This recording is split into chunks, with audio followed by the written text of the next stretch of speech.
Welcome back, Tribe. I have an episode from a channel called Modern Dating here. Let's get into it. So I've come to the realization tonight, I'm not made to date in 2023. I'm not made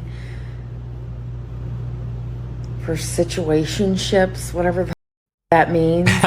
I'm not made to be I don't know. I'm made to be a wife and a mom. Oh. I'm not made for this. I am not made for dating in 2023. This is absolutely ridiculous. My heart's too big. My ex-husband is a piece of shit. Oh. Has moved on, married, and whatever. And I know I get a text from him 5 minutes ago. What does it say? Hey, I need your permission. It's in the planning, but me and Aaron, his fiance, are taking her kids and he wants to take Kylie to Mexico for spring break. And I said, because he needs my permission to do that. And I said, absolutely, it's a great experience for her. Just please watch her have fun and be safe. It's really, really hard for me. And now you're giving this woman everything that I begged you for. Everything I begged you for, you are giving to her. And it confirms my choice to divorce was right. What? Even though I'm the one that was shamed and I'm the one that lost friends of. You're the one that divorced him. This makes, man, the accountability. I don't even know where to begin, because even after you leave your husband, you chose to leave your husband. Then he moves on, did his healing, doesn't wait around to be on your beck and call and constantly affirm you. That's it. You're not his woman anymore. He owes you nothing. He doesn't have to wait on you hand and foot. He doesn't have to constantly be there reassuring you, be your emotional tampon. The man started a new life because you initiated a divorce. Why are you still hung up on who he's seeing? Why does it matter that he's happy now? He found a new woman. He started his life over. That was your undoing. And this story, man, is so common with everyone. Do you know what they hate the most? They hate to see you happy after you leave. It's so pathetic, dude. Every single woman that I've ever dated, if I came groveling to her, if I reached back out to her, if I tried to reinitiate something, it gave her the upper hand. She had the better position negotiating at that table. But if I ever got cut off from a woman or we parted ways and I completely disconnected, moved on with my life, and God forbid I post another woman on Instagram, on socials, where she has like 10 different accounts following me and just checking in on my life. The moment they see you happy, especially with another woman, they lose their shit, dude. It's like confirming that, oops, I left a man that actually has value. Because in their minds, before leaving you, they think you have no options. They think you're a loser. They practically beat you into a former shell of yourself. That's what in their minds they think happened. And for quite a lot of men, that's actually what happens. This is how the women monkey branch to the next guy. What ends up happening is she's crossed so many boundaries with you that in her eyes, you're a spineless turd now, that you're not the man she met, that you're not a man at all. So when she leaves, when she initiates the monkey branch, seeing you with another woman completely halts all that thinking, because why would another woman find value in you? How could another woman move in on her space? You always belong to her in her head because you're a spineless turd. Yes, man. No respect is there. But God forbid someone moves in on her scraps. Still, they refuse to even let the scraps get away from them. The dying husk of what was left of this man still hurts, regardless. So when he moves on and he's happy and life is going forward, all of a sudden it's, I made a mistake. I'm not happy. Because you know what happens on the other side of this dating coin when they do initiate a breakup? They have to go back out into the field and find love, man. Not just another dick. They have to find actual love. This is what you have to get your women to understand, or just get women to understand, period.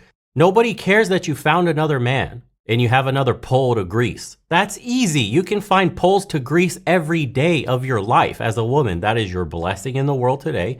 Good for you. To find another man to give you love, to give you security, to give you protection, that's a whole nother matter. You know what kind of investment that is? That's the level of investment a woman has to make into a man to get those things. The same way a man has to invest in himself to even have a woman spread her legs for him, to notice him in the first place. It takes a tremendous amount of work for a man to get noticed by a woman and for a woman to give up her body for him. He has to pass through the ringer of tests. Likewise, a woman has to pass through the ringer of tests from a man in order to be considered relationship material, in order to have his resources, to have his protection, to have his time investment. There's two different levels of women for men. The ones you play with and have fun with would never commit to. And then there's the women that you take seriously, bring home to family, build a life together, and have kids with. There's two very different distinctions there. Every single woman falls in category one. Every single one of them. There's hardly will a guy say no to a quick lay. So when guys are sliding in your DMs, when you're matching dudes, when all of this is happening, all this attention, understand that these men don't care about you. They just want to have sex with you. Seriously, women can't wrap their heads around this. Men don't care about you at all. They're trying to get laid. Then, after hanging out a bunch of times, then after showing your value as a woman in a relationship beyond sex, does a man start to see or envision something more worthwhile? You get moved into that other category. And here's another part of the game you don't understand. If your Instagram is full of naked pictures, if you got a bunch of guy friends, if you're sloppy all over the place in public and on the digital realm, you automatically get put into that category and permanently moved there. It's almost impossible. It's like the female version of the friend zone. A man will never get you out of the quote male friend zone, fun zone, once you've been placed there, because that's reputational damage. Logan Paul's a perfect example of why you shouldn't do that. This is what women aren't understanding. The way you move online, the way you carry yourself, and the reputation you have absolutely matters in your ability to get a long-term mate for marriage. One that you respect at least. There's always a simp to bail you out, but you're going to be unhappy. You're going to cheat on him. You're going to leave. You're going to absolutely despise being with that man and not respect him whatsoever. And women should intrinsically know that their reputation matters. It's beyond how other people look at you, but your future partner. Now, that other woman, she doesn't behave in this manner. She closely guards her Instagram, her social media. The picture she puts up never is naked, not soliciting any DMs, none of that stuff.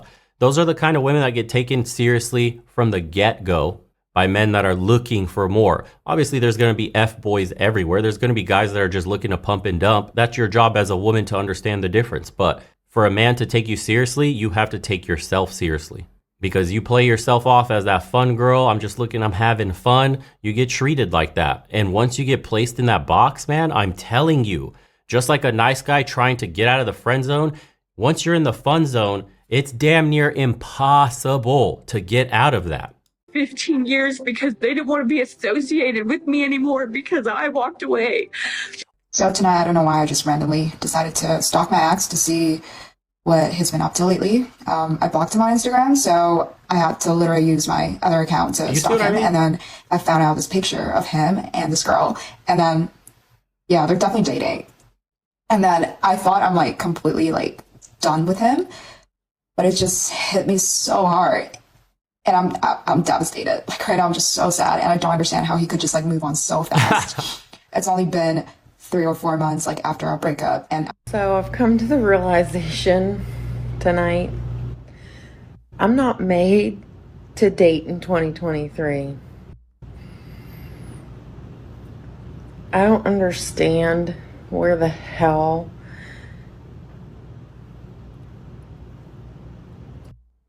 this is going to. I'm not made for situationships, whatever the that means. I'm not made to be a Pump and dump. I don't know. I'm made to be a wife and a mom. You were. I want my man to come home to me. I want to have dinner cooked. I want laundry done. I want to do all that. That's what I'm made for. That's what God made me for. Okay. I know people are going to be like, it's 2023. Women don't need to be doing that. I want that. I want that. My man to come home from a hard day's work and the house cleaned and dinner cooked and dishes done and laundry done. And I want happiness. I want to take care of my man that... Where was this energy before the wall? I'm wondering, why do they come to this realization post 30? Isn't it sad? They get warned all the time, hey, don't waste your early 20s. Don't waste the prime of your life. You should be securing the best guy you can. You know, that career isn't fulfilling. Nobody wants to work. We only work because we have to be honest. Even men think this. Men, forget a career, man. I'd rather be at home providing for my family, living off the land, doing whatever. I don't want to be a slave, some cuck in a cubicle to make pennies on the dollar for the IRS to come take a big chunk of it and miss a huge portion of my life away from my children as they're growing. No man wants that. We do that because we have to do that, because we're men, because we're sacrificing for our family. We're sacrificing so that our women can stay home and not leave our children alone or in the hands of strangers at some daycare, which you get wrecked again because they cost thousands of dollars a month to get your kid in a daycare, while you're both working like slaves already. The economics of the modern world is messed up. We don't have to bring that up constantly, but it is what it is, man. We take pride as men, literally working ourselves to the bone as long as we get to see our family flourish, as long as we get to come home to smiles, as long as we get to see our women happy and our children laughing and giggling and there's food on the table and a guy will break his back for that vision. That's not an issue.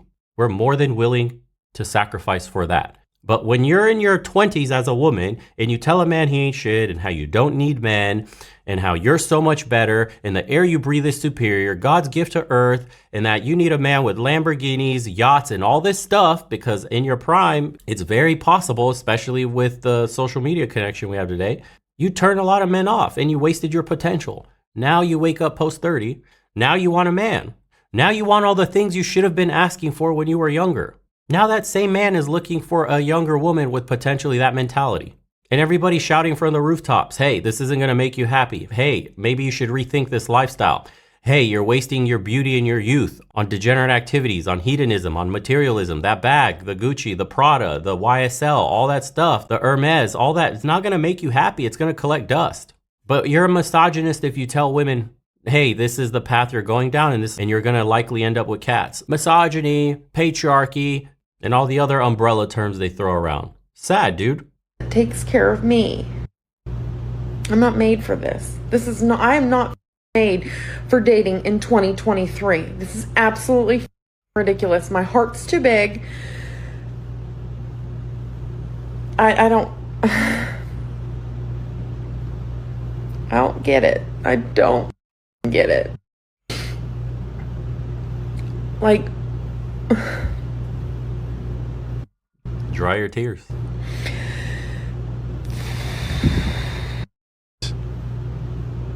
Dry your tears.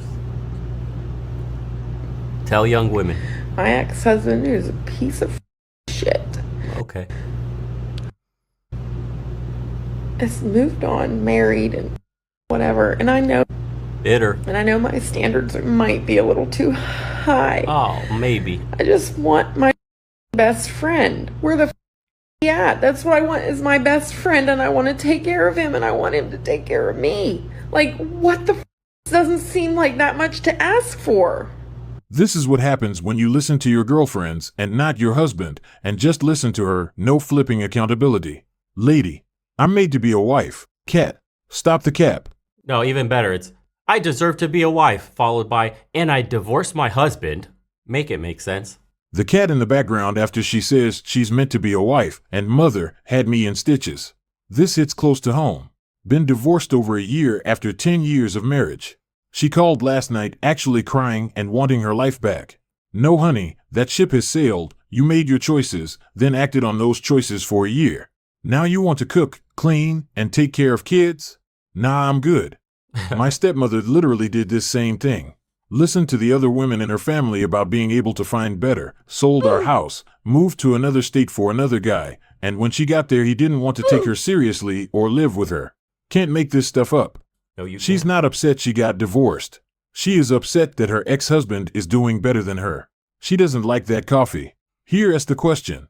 If the ex-husband is such a POS, how did another woman see him and think he was a catch?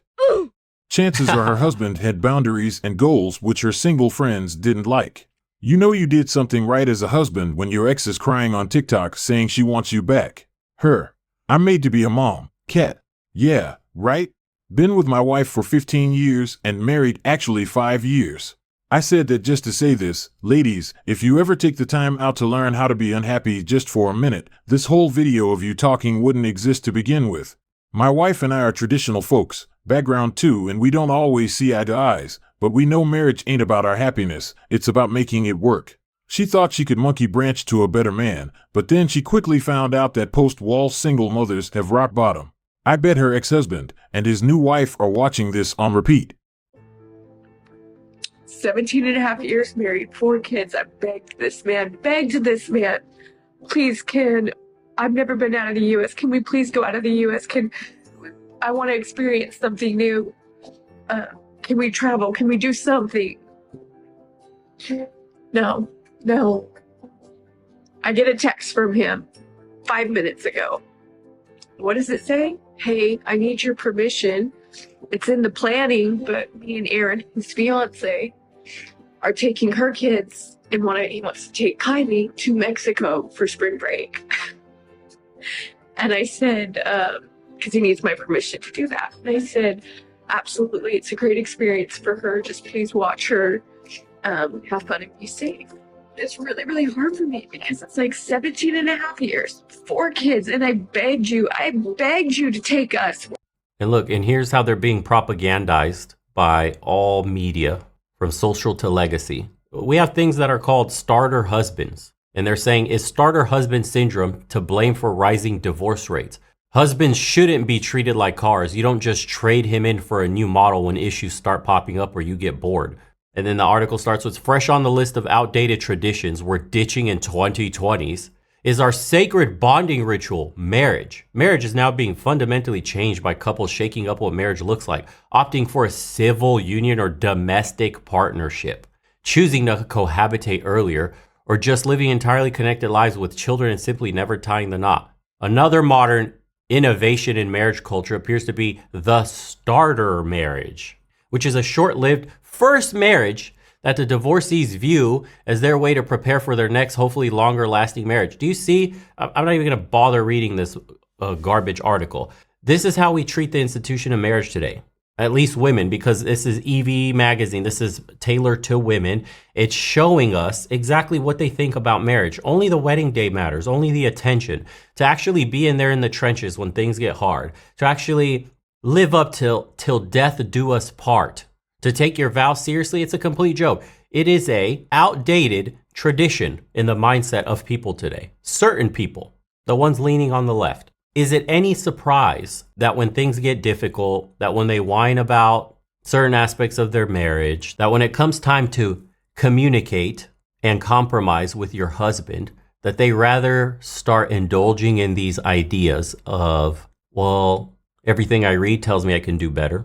Every single article, every single movie, show, post on social media tells me that I deserve the cherry on top. I deserve it all. I should have the perfect marriage. I should have the perfect man. My standards aren't too high. Oh, wait a second. Maybe they're a little too high, but I'm told that I should have it all. So then they go and they leave their marriages again with men that are offering them something that is difficult to get, man. For a woman, getting a man to offer you love, marriage, long-term commitment is not easy.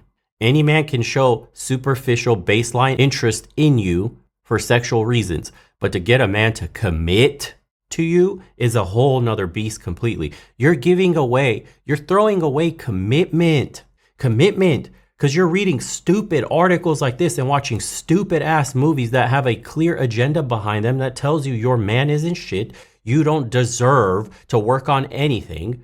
You deserve to be the best. You deserve to have it all. You shouldn't deal with any issues that arise. Everything should be absolutely perfect every single time. And you're surprised this happens. And this is going to keep happening. We're going to see more and more of TikToks just like that. And then we're seeing the explosion of passport bros where men are just going overseas, forget dating in the West completely.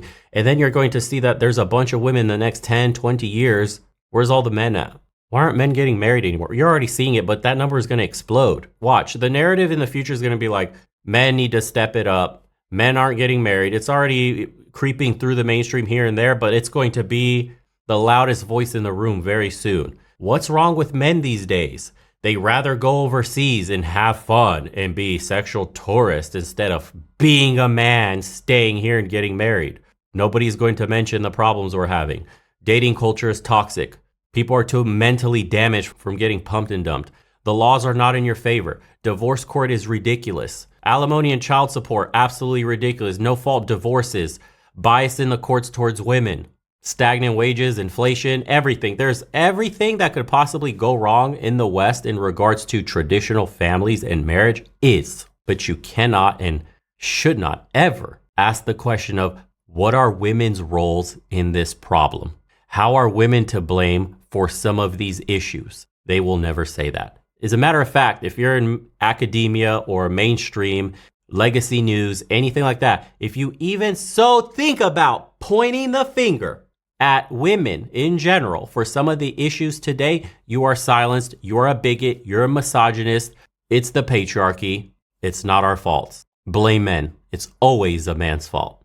Okay. So then men shut down, the conversation ends there, and the guys will retract completely, go their own, whether that means I'm done with dating, period, or I'm just going to get a passport, go overseas, or whatever other solution a man will come up with. And again, once you come up with that solution, as a man, you will get demonized. As a man, no matter what you do, it will always be your fault, right? It's that funny joke where they say, men in dire straits, women most affected. It's really what it is.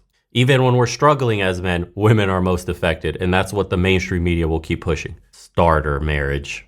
Ah, yes. Here it is. The queen and the modern day disciples for the hoflation and culture we have today. Would you take a look? Let me know what you guys think. See you on the next one.